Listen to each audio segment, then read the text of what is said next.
Yan, welcome mga ka-printing.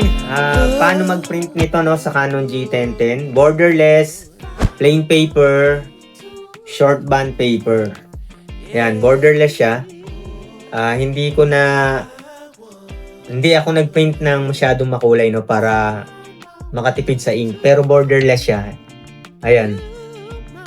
Borderless. Yan. So, ganito yan no.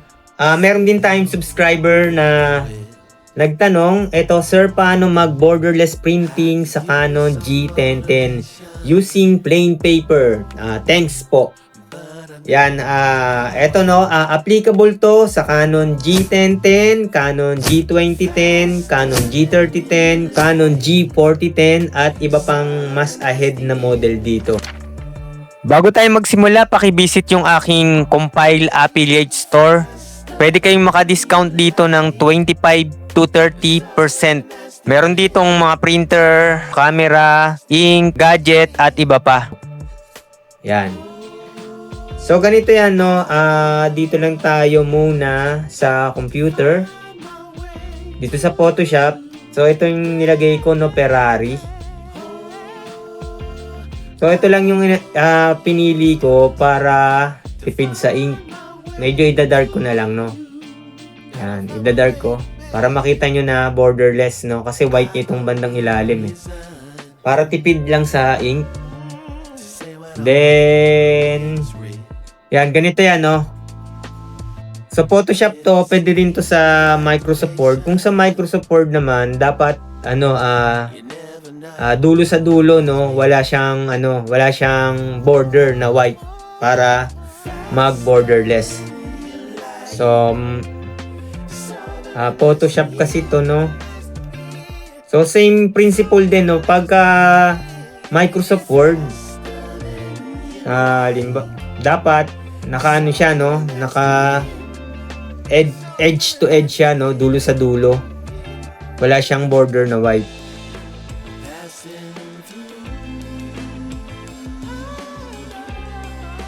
I-landscape ko to. Yan. So, halimbawa, so parang ganito, no? Kunyari ito. Yan. Format picture, layout, behind text, no?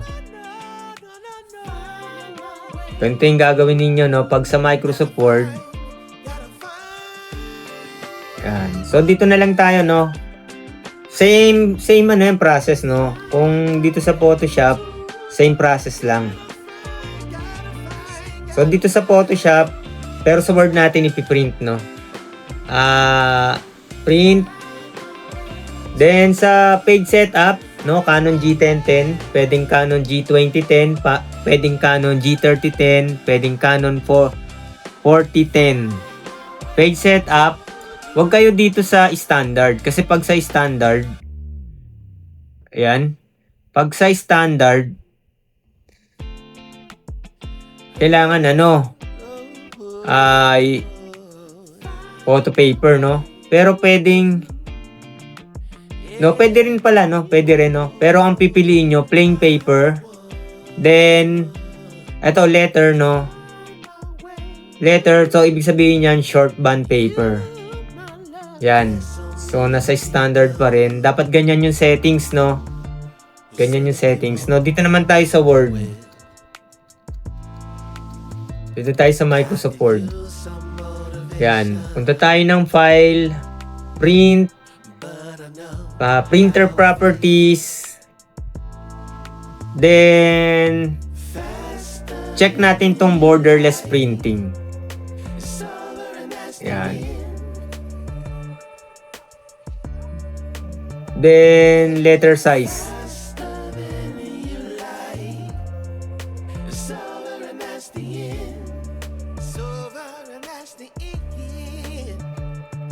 And so, pag dito, parang photo printing pwede rin, no? Pero letter size natin. Then, plain paper. Standard ko lang, no? Para hindi sayang sa ink. Kasi demo lang naman to.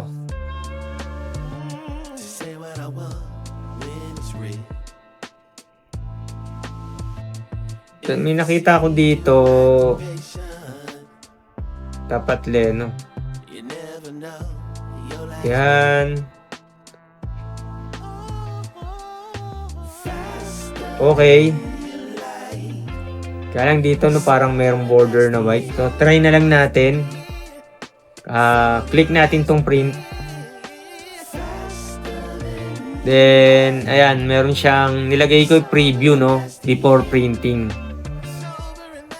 So kung dito sa preview wala naman siyang border, tapos click ko yung start printing. Ngayon, ayan, check natin. Andun yung printer. Yan.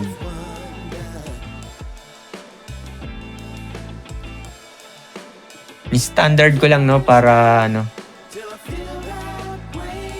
mabilis. Tsaka tipid sa ink. So ayan. Borderless na.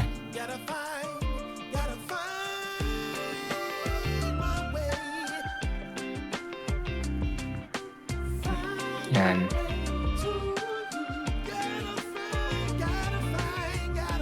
Yan. For demo lang to kaya ini-standard ko. Yan. So yan na po Ito yung sa Photoshop. Yan. So kasi kanina parang hindi siya borderless. Pag nasa Word. Kasi nung yan. Pwede photo printing. Tapos letter size. Then plain paper. Pwedeng standard. Wala naman siyang high, standard lang. Yan. Okay. Tapos print. Yun. Ganun lang po. Yan. Hanggang sa muli, huwag nating kakalimutan mag-subscribe. Interno yung G1010 natin akin. Mahigit 1 taon na. Yun yung ating Epson L121 na naka-pigment. Tapos L3210 yung nasa taas. Yan. So yun lang po, huwag nating kakalimutan mag-subscribe dito sa Bentech. Maraming salamat. So